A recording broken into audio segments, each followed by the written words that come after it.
আমার ঘরের ধন খায় পরে পরে, ঘরের লোক না খায়া মরে। আমার ঘরের ধন খায় পরে পরে, ঘরের লোক না খায়া মরে।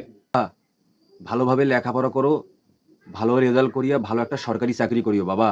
আব্বা, ভালো লেখাপড়ার ভালো রেজাল্ট করি কি লাভ? তোমার কাছে কি 15-20 লাখ টাকা আছে যে মোক একটা ভালো চাকরি নিয়ে দেবেন? তার থেকে একটা ভালো বুদ্ধি আছে, অল্পতে বড় লোক। কি বুদ্ধি বাবা? বুদ্ধিটা হইতেছে কি আব্বা, আমাকে অল্প কিছু টাকা দেন, একটা মোটর সাইকেল কিনি, কটা দামি দামি পাঞ্জাবি কিনি, কটা চশমা কিনি, কিনে স্টাইল টেস্টাইল করি বেড়েয়া একটা রাজনৈতিক দলত যোগ দেই, যোগ দিয়ে নেতা হই।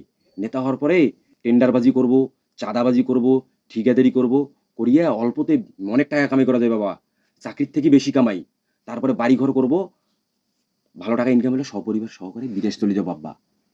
হ্যাঁ, চাকরির থেকে ভালো কামাই আব্বা। আলিস সাওয়া, মোর ঘরতে দুর্নীতিবাজ।